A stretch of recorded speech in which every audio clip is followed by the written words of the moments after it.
सांसद ने अपने कार्यकाल की गिनाई उपलब्धियां।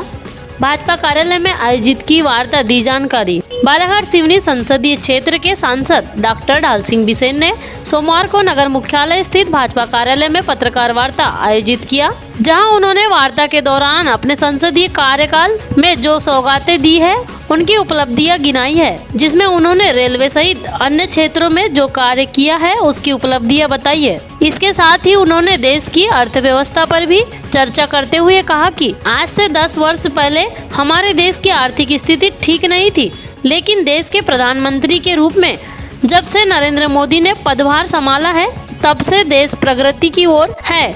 Digital India, make in India पर जोर दिया जा रहा है। वहीं सांसद बिसेन ने अपने कार्यकाल में किए कार्यों का श्रेय भारतीय जनता पार्टी व देश के प्रधानमंत्री नरेंद्र मोदी को दिया है।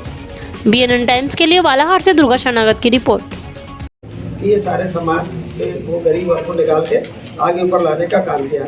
हमारा राजकोष भी मजबूत हुआ है। पहले से हमारा जो कहना चाहिए कि देश की हमारी जो पूंजी है वो पहले से बढ़ी है। इसी तरह से यदि हम बात करें, हमारा घाटा जो देश का होता था, राजकोषीय घाटा, वो हमारा पहले से कम हुआ है। कोरोना के काल में थोड़ा सा बढ़ा था, पर तुलनात्मक रूप से हमारा पहले से काफ़ी कम है।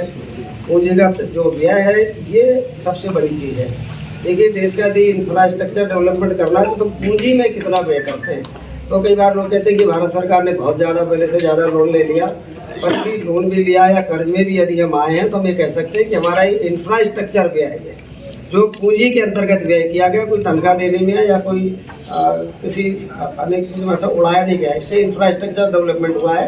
और अब आने वाले समय में अभी तक का सबसे बड़ा, इसको हम कह सकते हैं एक आंकड़े के साथ 11,11,111 करोड़ सबसे बड़ा इंफ्रास्ट्रक्चर डेवलपमेंट के लिए आज तक का सबसे बड़ा ये राशि दी जा रही है, जिसके कारण से सकल घरेलू उत्पाद भी बढ़ेगा और उसके कारण से देश का डेवलपमेंट भी बहुत तेज़ी के साथ बढ़ेगा।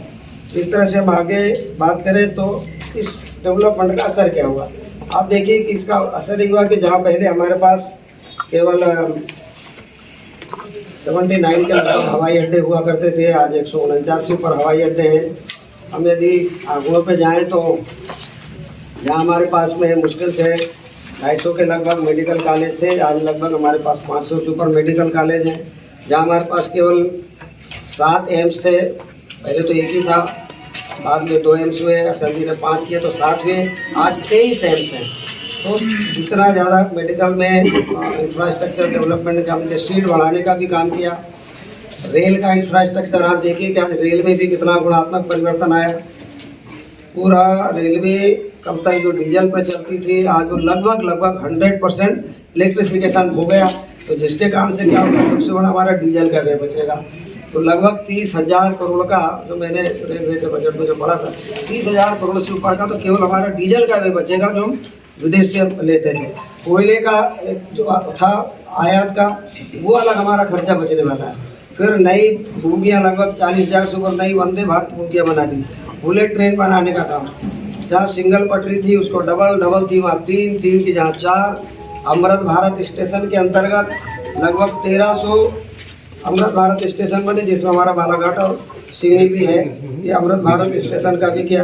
तो लॉजिस्टिक को ठीक करना, फ्रेट को ठीक करना, ताकि आने वाले समय में हम दुगना माल भाड़ा कर हो सके, इस तैयारी के साथ काम कर रहे हैं। अब आप देखेंगे कि बजट में जो एक बात कही कि आने वाले समय में हमारा रेल का क्या रहेगा, तो 3 कॉरिडोर रेल के बनने वाले हैं।